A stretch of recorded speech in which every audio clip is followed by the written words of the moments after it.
Now, you were saying earlier, just on a different tack, that for the first 18 years of your life, you went by the name of Norman. Can you just tell me a little bit about perhaps your growing up years? Well, okay.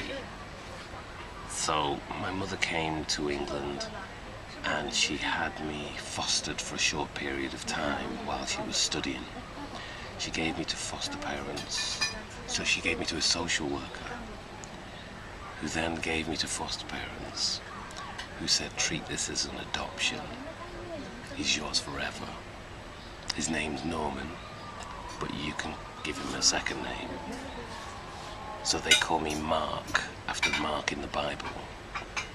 So my name was Norman Mark, and my last name was Greenwood, which was their last name. So Norman Mark Greenwood.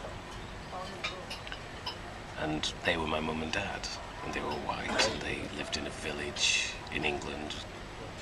I didn't know a black person until I was 9. I didn't meet a black person until I was 9 years old. I didn't know a black person until I was about 16, 17. And that's fine, I guess. At 11 years old, they put me into children's homes and said they would never write to me again or contact me, and it was my fault. So they put me into children's homes at 11. And then I was held in the care system for 6.5, 7 years until I was 17, 18.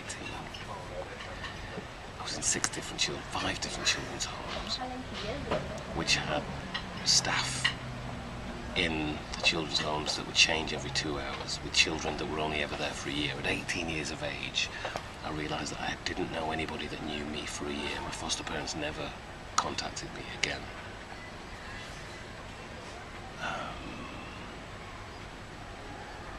At 18 years of age, the social worker was so angry with the car crash of my life that he said somebody did love you, and he gave me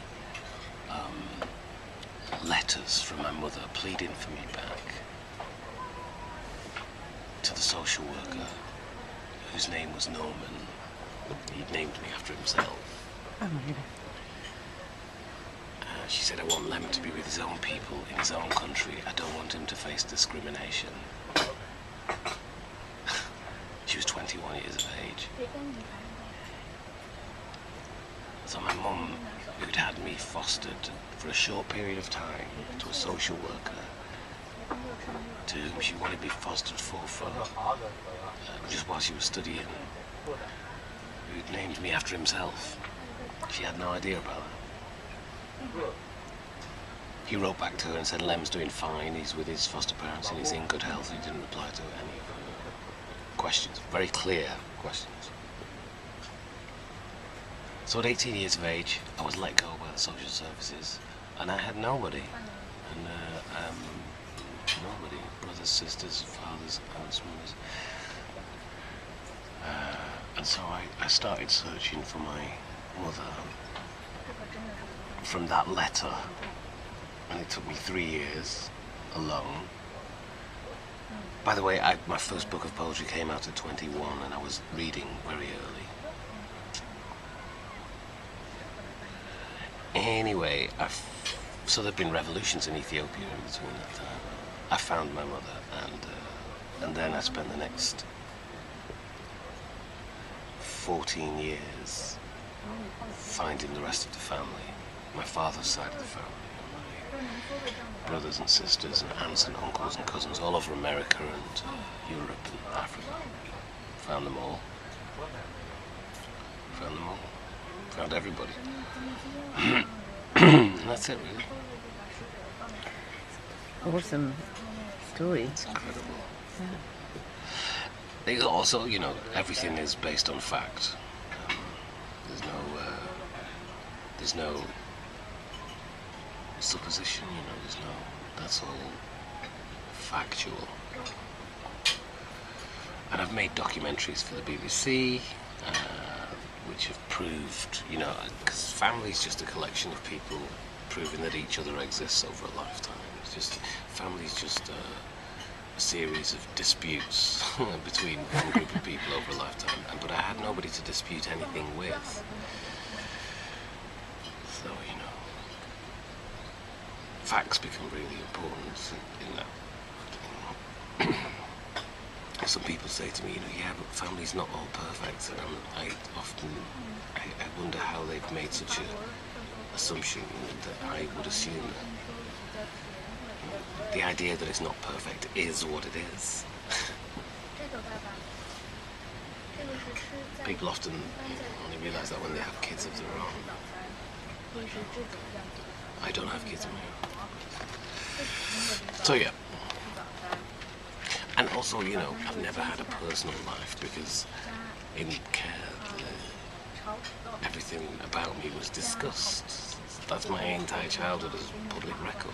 So I don't feel like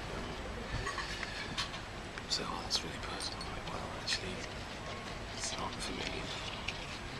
The government was my parent. Harry Potter was a foster child. James and the Giant Peach. Have you heard my thing about this? No. James and the Giant Peach. James was orphaned. Batman was orphaned. Superman was a foster child. Jane Eyre was adopted. Elizabeth Salander from the Millennium series was a foster child and brought up in care. Like, we're all over the place, you know. We're superheroes. Yeah. I don't mean that in a condescending way. Yeah, but I think overcoming the sorts of obstacles that are placed in your path at that early age does require enormous strength. But the effect of childhood, this is a really big deal. Like the family kind of helps you in the transition, or challenges you in the transition between childhood and adulthood. In care, what happens is you're lied to so profoundly that your adulthood is, as it is with everybody, I believe, which is a consolidation of what's happened to you in your childhood. So, in other words, what happened to me in care had a truer, more profound effect on me in my adult life than in my childhood. People don't tell that to kids in care. Like, oh, you get over your childhood, go on. It's like, no, you've got a life to remember what has happened to you and to recall it, which is what everybody does in family. So so with that, are there any particular themes or elements in your life that you feel that you strive towards in order that are very directly influenced by?